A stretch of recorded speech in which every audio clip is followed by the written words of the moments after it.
Hey, and welcome back to somewhat of an abnormal video. This is my first review in over 2 years, something like that. So I'm probably gonna butcher this, but just to kind of commemorate the older days, I am going to be reviewing an older set released all the way back in 2002, which of course, if you can read the title, this is set number 7133, The Bounty Hunter Pursuit. Honestly, a really underrated set. You definitely get what you pay for. I believe this was between $30 and $40 back in the time of release in 2002. You could probably find this for about $50 on eBay today. So if you do have the money and you do like older Star Wars sets, I recommend you go ahead and pick this one up. We're going to go ahead and get into a little bit of a close-up right here. So let's go ahead and kind of get into some of the main components of this set. And as all reviews either start or end with, here is a look at the minifigures.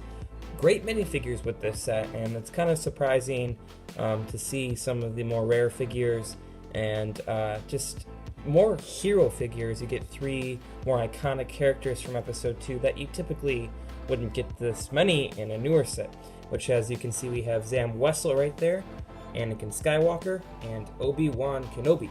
And each one of those Jedi does happen to have a chrome-hilted lightsaber, which is kind of nice, and I still wish that they included chrome hilt. Probably too expensive for Lego, but some awesome printings on Zam Wesell right there, as well as the other Jedi, just kind of typical robes style.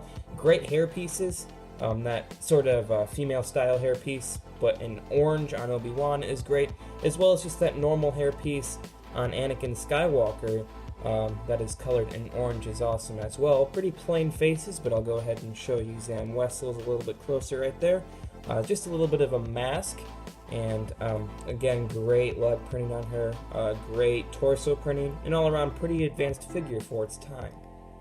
And although the front printing was pretty awesome, the back is nothing too worth writing home about, but as you can see, there is a double-sided face on Zam Wesell, as she is a changeler who can change her face into these weird shapes and forms.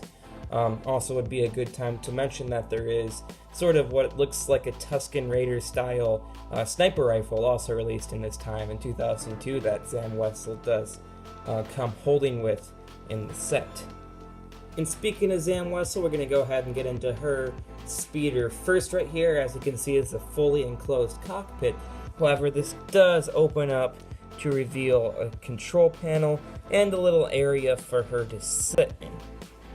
I would like to mention it's really difficult to be able to fit her with her sort of rifle in there. She has to hold it somewhat awkward, and it doesn't look the best from the front, so it's kind of disappointing that there's not really any place to store her actual rifle, what looks like a musket, within her ship or within any of the components of the set.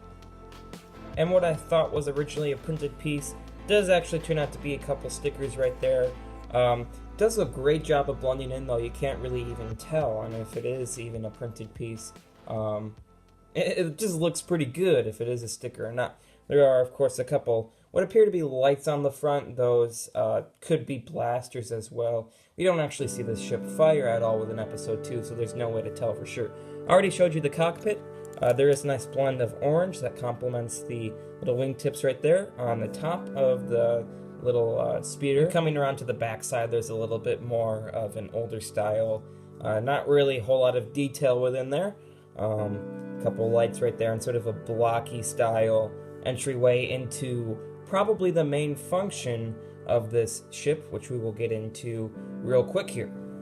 And what that function is essentially is these little glass pieces right here.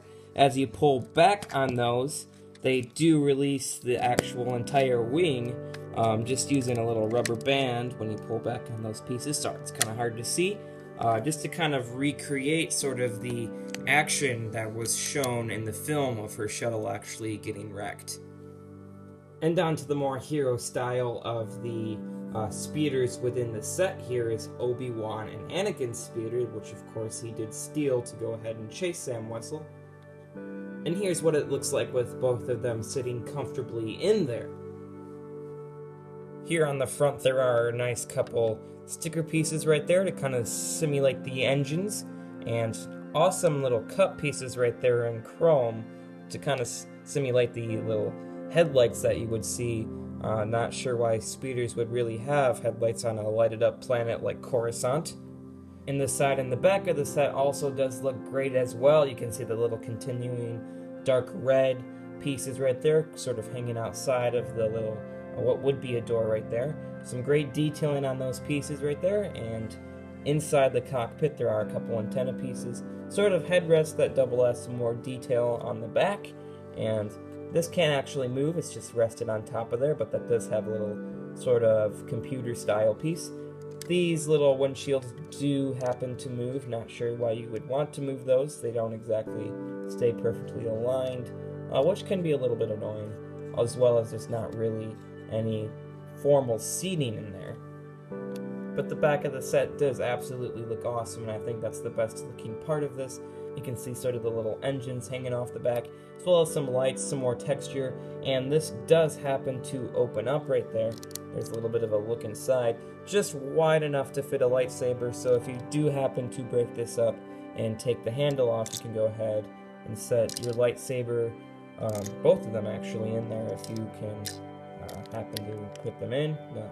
Don't see why you couldn't, but awesome little feature on the back right there. So that is pretty much the whole set. As you can see, not a whole lot there, but what you do get absolutely looks phenomenal for its time, and I think also would hold up quite well for a set today, which is why we kind of want to see them remake this set. I know Disney wants to sort of stay away from the prequel era, but who knows, that could change, and I think a set underrated like this would be absolutely an awesome way to kind of get back into the prequel era. So thank you for watching this video.